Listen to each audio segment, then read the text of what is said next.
आज हम एक बहुत ही इम्पोर्टेंट टॉपिक को कवर करने जा रहे हैं जो बीएससी बीएड स्टूडेंट्स के लिए काफ़ी यूज़फुल है।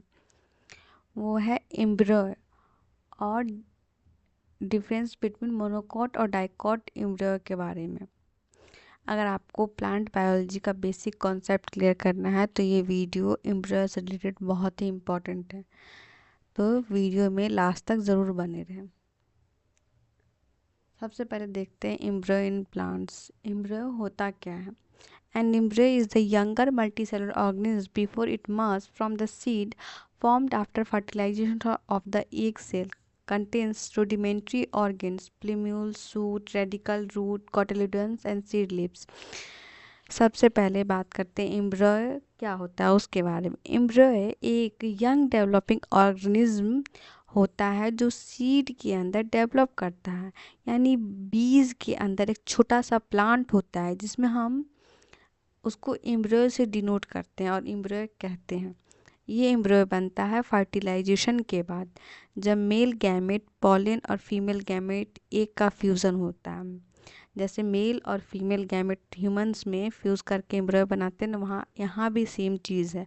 मेल गैमेट पोलन और फीमेल गैमेट एक आपस में फ्यूज़ करके एम्ब्रयो का फॉर्मेशन करता है। फर्टिलाइज्ड एग से बनता है जाइगोट और जाइगोट डिवाइड होकर एम्ब्रयो डेवलप कर देता है। एम्ब्रयो के पास होता है कुछ बेसिक स्ट्रक्चर्स जैसे कि प्ल्यूम्यूल।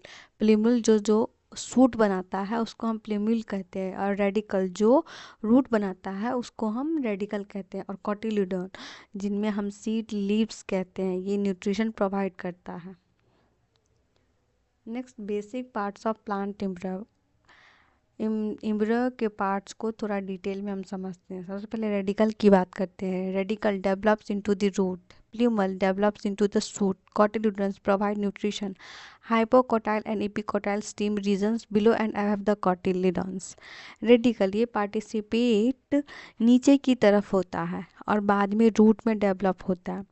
प्ल्यूम्यूल प्ल्यूम्यूल जो है ऊपर की तरफ ग्रो करता है और सूट या स्टीम बनाता है। कॉटिल्यूडन सीड लीव्स जो एम्ब्रयो को नरिशमेंट प्रोवाइड करते हैं उसके बारे में। हाइपोकॉटिकल हाइपोकॉटिल मतलब प्ल्यूम्यूल और रेडिकल के बीच का स्टीम पोर्शन जो होता है उसको हम हाइपोकॉटियल कहते हैं। और एपिकॉटियल जो कॉटिलिडेंस के ऊपर का स्टीम का जो पोर्शन होता है जो फ्यूचर सूट बनाता है उसको एपिकॉटियल कहते हैं। Now next, types of flowering plants, उसके बारे में देखते हैं कि कितने जो फ्लावरिंग प्लांट्स होते हैं वो कितने तरह के होते हैं एंजियोस्पर्म्स में। Angiosperms are classified into two, monocotyledons which means monocots, dicotyledon and dicot. Classification is based on the number of cotyledon in the embryo. जो फ्लावरिंग प्लांट्स होते हैं यानी एंजियोस्पर्म, उन्हें दो ग्रुप्स में डिवाइड किया जाता है, मोनोकोटिलीडन यानी कि मोनोकॉट और डाइकोटिलीडन यानी कि डाइकॉट। ये क्लासिफिकेशन एम्ब्रियो के अंदर कोटिलीडन के नंबर पर बेस्ड होता है। सबसे पहले समझते हैं मोनोकॉट के बारे में। Contains one cotyledon called scutellum, other parts is coleoptile protects shoots, coleorhiza protects root and plumule and radicle, examples like a rice, wheat, maize and lily। Monocot embryo में सिर्फ एक कोटिलीडन होता है, इस कोटिलीडन को हम स्कुटलम कहते हैं। मोनोकॉट एम्ब्रियो के कुछ खास पार्ट्स होते हैं जैसे कि स्कुटलम स्कुटलम जो होता है वो सिंगल कोटिलीडन होता है, प्ल्यूम्यूल सूट होता है, कोलियोप्टाइल जो होता है एक प्रोटेक्टिव कवरिंग जो प्ल्यूम्यूल को प्रोटेक्ट करता है, और रेडिकल यानी कि रूट। इसका एग्जाम्पल राइस, व्हीट, मेज और लिली है। अब डाइकॉट के बारे में देखते हैं। डाइकॉट के स्ट्रक्चर के लिए dicot has two cotyledon parts like a plumule, radical, cotyledon, hypocotyle and epicotyle. Cotyledons store food, example is pea, bean and mustard।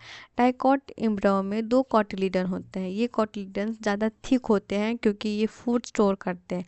embryo के पार्ट्स होते हैं plumule, radical, दो cotyledon, hypocotyle और epicotyle। इनका example है P, been और mustards. Dicot embryos में mostly endosperms नहीं होता क्योंकि कोटिलीडन ही सारा फूड एब्जॉर्ब करके रखता है, वो भी डेवलपमेंट के दौरान। यहाँ देखो सबसे पहले मोनोकॉट का स्ट्रक्चर देखें, जहाँ हमने बात किया स्कुटलम के लिए, कोलेप्टाइल के लिए, प्लूमिल के लिए, रेडिकल के लिए एंड कोलेओरिजा के लिए। ये रेडिकल जो है ये रूट का फॉर्मेशन करता है, ये वाला पार्ट, और ये जो क्या कहता है, कोलेप्टाइल है, ये अपर पार्ट सूट का फॉर्मेशन करता है। स्कुटलम जो होता है वो एक प्रोटीन लेयर अपने अंदर भरा हुआ रहता है। यहाँ एक एलिरोन लेयर्स है जिसको हम प्रोटीनियस लेयर के नाम से भी जानते हैं। नाउ नेक्स्ट हम यहाँ पे डाइकॉट का डायग्राम देखते हैं। तो पहले एक कंपैरिजन के रूप में भी पूरा समझ ले। प्लूमिल इसके अंदर भी होता है, कॉटिलीडॉन्स होता है, इसके अंदर एक हाइपोकॉटाइल आता है एक्स्ट्रा में, रेडिकल और रूट कैप बनता है। Then seed coat, embryonic leaves, embryonic root and cotyledon, embryonic shoots. देखो मोनोकॉट्स और डाइकॉट्स को कंपेयर करें तो कॉटिलीडॉन्स में मोनोकॉट के अंदर स्कुटलम होता है, जो कि हम स्कुटलम यहाँ देखें, ये रहा स्कुटलम, ये एक होता है, और डाइकोट में दो होते हैं क्योंकि दो कॉटिलीडन्स होते हैं ना, इस वजह से यहाँ पे स्कुटलम नहीं दिया गया, लेकिन डाइकोट के अंदर दो होते हैं। देन रेडिकल की बात करें तो वो कोलेराइजा से कवर्ड होते हैं, और डाइकोट के अंदर वो ओपन होते हैं और एक्सपोज्ड होते हैं। अगर हम प्लूमिल की बात करें तो कोलेप्टाइल भी उसके अंदर कवर्ड रहता है सीड के अंदर, और डाइकॉट में ये जो होता है वो खुला हुआ रहता है। प्लूमिल देखो ऊपर की तरफ है, ये खुला हुआ है ना। तो ये स्ट्रक्चर है मोनोकॉट और डाइकॉट का।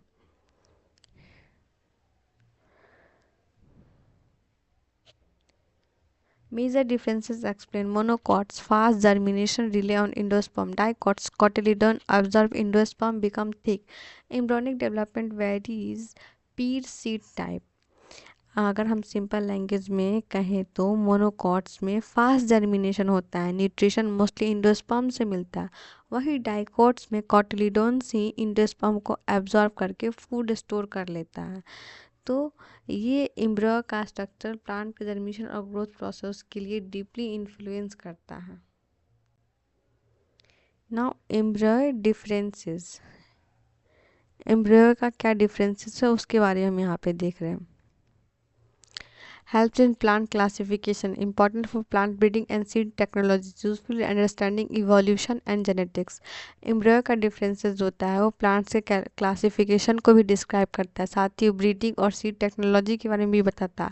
उसके साथ साथ वो इवोल्यूशन और जेनेटिक्स जैसे टॉपिक के बारे में भी जानकारी देता है, और वहाँ भी वो यूज़फुल होता है। Now summary. Embryo is the starting point of new plant life. Monocot and dicot embryo differ in structure and development. Understanding these is key to botany and agriculture. Embryo का स्टडी करना ज़रूरी है क्योंकि इससे हम plants classification में मदद मिलती है, सीड टेक्नोलॉजी और प्लांट्स ब्रीडिंग और एम्ब्रियो के स्ट्रक्चर को समझते हैं। क्रिटिकल है ये सारा चीज़, और इसका कनेक्शन इवोल्यूशन और जेनेटिक्स पे भी होता है। यहाँ जब हम ये सब चीज़ समझ लिए तो एम्ब्रियो एक क्विकली वे में ये समझे कि एम्ब्रियो जो है वो एक यंग प्लांट होता है जो सीड के अंदर डेवलप करता है। मोनोकॉट एम्ब्रियो में एक कॉटिलीडन होता है और डाइकॉट के अंदर दो कॉटिलीडन होता है, और दोनों का स्ट्रक्चर, डेवलपमेंट और फूड स्टोरेज मैकेनिज्म अलग अलग होता है।